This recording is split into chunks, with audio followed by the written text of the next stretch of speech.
कि अब तुम जिसको प्रारब्ध बोलते हैं ना, इसको ऐसे समझना ना, प्रारब्ध देखो स्प्रिंग की तरह होता है। एक बार उसमें जितनी चाबी लोड की तुम्हारी आत्मा ने तुम्हारे शरीर के अंदर इस जन्म में, अब वो चाबी रन आउट होने के बाद ही वो निकलेगा, शरीर छूटेगा ही नहीं उससे पहले। तो तुम जितना अपने उसको कंज्यूम कर करके अपनी एनर्जी को, तुम अपना जो कर्म है, मतलब जो भी चीज़ तुमको संसार की तरफ खींच रही है उस चीज़ को ख़त्म करना है। तो बहुत बार वो कर्म करके ख़त्म होती है। महाकुंभ की शान अखाड़े होते हैं और अखाड़ों में साधु संतों और बाबाओं की एक अलग दुनिया होती है, एक अलग कहानियां होती है। और इन्हीं में से एक हैं अभय सिंह जी, जो आईआईटी से अब संन्यास की ओर चल पड़े हैं। अब इसके पीछे की कहानी क्या है, आखिर वो कौन सी वजह हैं जब वो करोड़ों की नौकरी छोड़कर उन्होंने संन्यास धारण किया। हर कोई यही जानना चाहता है कि करोड़ों की नौकरी करने वाला जो एक युवा था जिसने आईआईटी से पढ़ाई की, वो अब संन्यास की राह पे चल पड़ा है। इसके पीछे की वजह क्या है और इसकी शुरुआत कहाँ से हुई, क्या लगता है आपको? नहीं, ये संन्यास की राह नहीं है, ज्ञान की राह है। ज्ञान की राह पे चल पड़ा है। ज्ञान के लिए तप करना पड़ता है, तपस्या करनी पड़ती है। तो वो सही है, उसके लिए मतलब किसी भी ज्ञान के लिए करना पड़ता है। तुम किसी वही ऑक्सफोर्ड में बैठ के रिसर्च करोगे तो उसके लिए भी तप करना पड़ता है। एक बिजनेसमैन भी आप भी तप करिए, और है ना, अपना काम कर रहे हो तब भी तो कर रहे हो। अब जितना उसके अपने काम के अंदर तप करोगे आप उतने बढ़िया हो जाओगे। लेकिन आपने सनातन की राह चुनी ज्ञान की प्राप्ति के लिए। नहीं, वो एक ही राह है वो यही तो समझा रहा है लोगों को कि कोई और राह ही नहीं है, वो सारी राह जा जाके वहीं पे मिलती है। तो उसमें ऐसा है ही नहीं कि तुमने ये राह क्यों चुना है या ऐसे क्यों चुना। जब तुम सब चीजें जो कनेक्ट करोगे तो तुमको एक ही केंद्र बिंदु मिलेगा ना। उस केंद्र बिंदु से फिर तुम बाहर निकल रहे हो कि अच्छा इससे ये चीज बनी, इससे ये चीज बनी, इससे ये चीज बनी। तो उसमें अलग अलग नहीं है कि हाँ तुमको कुछ या तो धारण करना है या ऐसा करना है। तुमको सिर्फ उस चीज को, किसी भी चीज को पकड़ के उसके अंदर डेप्थ में चले जाना है, जहां तक जाए वो, फिर तुम पहुंच जाओगे असली जहां पे जो रुक रही है। मतलब आईआईटी बॉम्बे में पढ़ते थे, कहाँ से इसकी शुरुआत हुई उसके बारे में जरा बताइए हमारे दर्शकों को।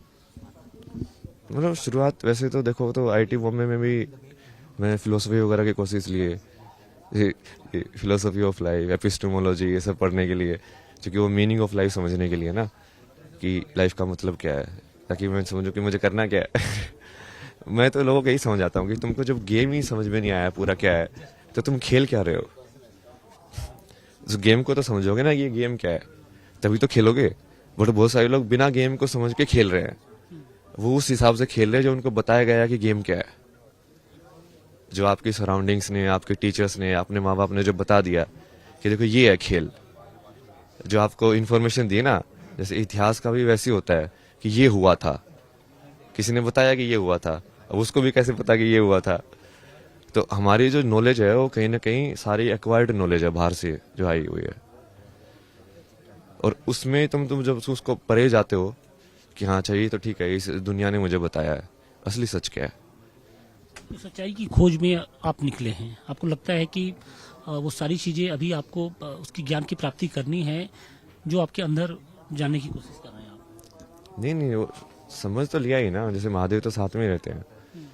बट वो अब वो वही है कि अब तुम जिसको प्रारब्ध बोलते हैं ना, इसको ऐसे समझना ना, प्रारब्ध देखो स्प्रिंग की तरह होता है। एक बार उसमें जितनी चाबी लोड की तुम्हारी आत्मा ने तुम्हारे शरीर के अंदर इस जन्म में, अब वो चाबी रन आउट होने के बाद ही वो निकलेगा, शरीर छूटेगा ही नहीं उससे पहले। तो तुम जितना अपने उसको कंज्यूम कर करके अपनी एनर्जी को, तुम अपना जो कर्म है, मतलब जो भी चीज तुमको संसार की तरफ खींच रही है उस चीज को खत्म करना है। तो बहुत बार वो कर्म करके खत्म होती है।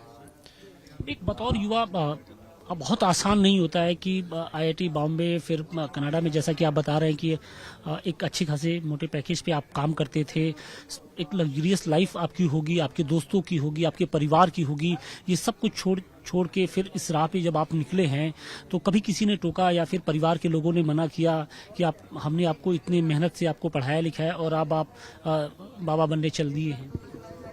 नहीं वही मैं बोल रहा हूँ ना, ये आप ये बार बार इसी चीज में क्यों जा रहे हो, क्योंकि यही वाली चीज की वजह से मेरे घर वालों से वो होता था।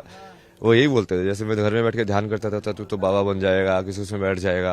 मैं कहा भाई मैं तो इस चीज को समझने की कोशिश कर रहा हूँ कि ये चीज है क्या। अब तुम उसको करने भी मत दो, मतलब इसकी सही है, बाबा बन जाएगा, घर छोड़ देगा, ये सब हो जाएगा, वो सब हो जाएगा। तो इसी चक्कर की वजह से ये सब कुछ इतना आसान नहीं होता है एक परिवार के लिए कि उनका बेटा बाबा उनको जिस बेटे को उन्होंने इतनी मेहनत से पढ़ाया लिखाया और वो अचानक से इतना बड़ा फैसला ले ले, सांसारिक मोह माया को त्याग दे। नहीं, सांसारिक मोह माया को त्यागना और उस मोह माया के बीच में रहने में अंतर है। तुम उसको त्याग के भी उसके बीच में रह सकते हो, तो तुम उसका भी फर्ज पूरा कर सकते हो। बट लोग चाहते हैं कि तुम अटैचमेंट में रहो, तुम उनसे अटैच रहो। जब लेकिन वो जरूरी नहीं है ना। जैसे मैं अभी आपसे डील कर रहा हूँ, मान लो आप नहीं हो तो ठीक है, मैं अपनी जिंदगी जीऊंगा, कोई नहीं, जैसा है वैसा ही है। बट चूंकि लोगों को इम्पोर्टेंस अपने अहंकार से फील होती है, उनको लगता है कि नहीं, मेरे ना होने से इसको फर्क पड़ना चाहिए। क्यों पड़ना चाहिए? सनातन की वो जो ताकत है उसका एहसास आपको हुआ जब आप उसके करीब गए तो, क्योंकि पूरी दुनिया आज इसके पीछे खड़ी नजर आ रही है। हाँ, तो वही है ना, सत्य तो पूरा ही, तो वो सत्य तो निकल के आएगा ही। और ये सत्य सिर्फ ऐसा नहीं है कि सिर्फ भारत में, बाकी जगह पे भी एक्सप्लोर हुआ है, तो उन्होंने भी वही चीज बोली है।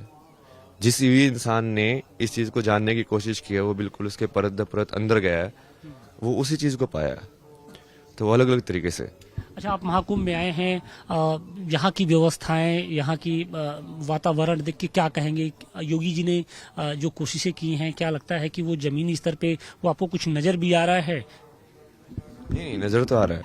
मतलब मैं तो एनालाइज करता रहता हूँ ना सब कुछ कैसे है। लाइक ऐप वगैरह जो बनाए हुए हैं वो कैसे स्ट्रक्चर बनाई हुई है, सेक्टर्स वगैरह में डिवाइड करके नेविगेशन सिस्टम कैसे है उसके बाद वही सिक्योरिटी सिस्टम कैसे एस्टेब्लिश किया है। क्योंकि ये जैसे आप पढ़ाई बोल रहे हो ना, तो उसमें तुम ये सब चीजें भी पढ़ते हो ना, कि सिस्टम डिजाइन कैसे करते हैं, राइट, कि प्लानिंग कैसे करोगे, तुम फ्लो की प्लानिंग कैसे करोगे, कि ट्रैफिक का। तो आपको लगता है कि नहीं बढ़िया अरेंजमेंट किए गए हैं इस बार महाकुंभ में? योगी जी ने कुछ काम किया है लगता है? नहीं, काम तो बढ़िया किया है ना। अरेंजमेंट भी बढ़िया है। जैसे यहाँ पे भी पूरी फैसिलिटी है ना, सब टॉयलेट वॉयलेट का पूरा इंतजाम करके, उसका वाटर सप्लाई का भी हर एक जगह पे बढ़िया से सब कुछ किया हुआ ना। ऐसा नहीं है कि हाँ बस ठीक है साधु होता है ऐसे ही छोड़ दो, उनका कर लेंगे टाइप से। अच्छा, जब हम महाकुंभ में घूम रहे थे तो आपकी तरफ बहुत सारे युवा हैं जो अब कहीं ना कहीं हिंदुत्व की ओर, सनातन की ओर खींचे चले आ रहे हैं। तो क्या वो एक जो युवा वर्ग है जो कहीं ना कहीं अपनी जो लाइफ है बहुत लग्जरियस जीता है, सारी चीजों में गुम सा रहता है, वो अब इसकी ओर खींचा चला आ रहा है? उसके पीछे की वजह क्या आपको लगता है? युग परिवर्तन हो रहा है ना अभी। काल चक्कर घूम रहा है ना, टिक टिक घूम रहा है, टिक टिक टिक टिक। योगी जी ने उस काल चक्र को घुमा दिया है। हाँ, वो तो मतलब वो अपने आप ही होता है वैसे तो, निर्धारित है वैसे वो तो, सृष्टि का जो नियम है कि हाँ इस युग के बाद ये आएगा, इसके बाद ये होगा, इसके बाद ये होगा। बट हम तो बस माध्यम बनते हैं उसका, कि हम आके उस चीज को, उस एनर्जी को धारण करते हैं और फिर करते हैं। तो आप हरियाणा से? हरियाणा से। हरियाणा वाले तो बिल्कुल अक्खड़ टाइप में होते हैं। फिर घर गए कि नहीं कभी आप संन्यास लेने के बाद? संन्यास नहीं लिया ना मैंने। मतलब दीक्षा लेने के बाद, ये रूप धारण करने के बाद, ये रूप, मतलब आप जब उस राह पे चल पड़े तो अब आप घर जाते हैं कि नहीं? नहीं, घर तो नहीं गया। मतलब कितने सालों से? घर तो 1.5 साल के आसपास हो गया। मतलब इसी काम में, इसमें बिजी है ना, इसमें लगे हुए हैं। और वो वैसे भी घर वालों को ये चीजें मानते ही नहीं, वो सब चीजें ना भगवान ने ना मानते हैं, ना किसी और चीजें मानते हैं। और ऊपर से वो मेरे को पागल का सर्टिफिकेट देके साइकेट्रिस्ट के पास लेके जा रहे हैं, कहीं और लेके जा रहे हैं, अड़ोस पड़ोस में कह रहे हैं कि हाँ ये तो बस गया है, ये तो खराब हो गया। क्योंकि वो उनको वही है ना कि इन्फीरियरिटी वैसे होता है कि हाँ ओहो इतना IIT वाला था, ये सब तो घर पे बैठा है, इनका बेटा तो क्या हो गया इसके साथ, ये कनाडा में छोड़ के क्यों आ गया यहाँ पे। बिल्कुल सारी जो मोह माया है उसको त्याग कर अभय सिंह राजपूत, जो हरियाणा के रहने वाले हैं, जिन्होंने IIT बॉम्बे से पढ़ाई की, कनाडा में एक अच्छी खासे पैकेज पे वो नौकरी करते थे, सब कुछ त्याग कर वो अब इस महाकुंभ में दिखाई पड़ रहे हैं और कहीं ना कहीं सनातन के रंग में रंगे नजर आ रहे हैं। प्रयागराज से टिकेश के साथ आशुतोष सिंह, टाइम्स नाउ, नव भारत।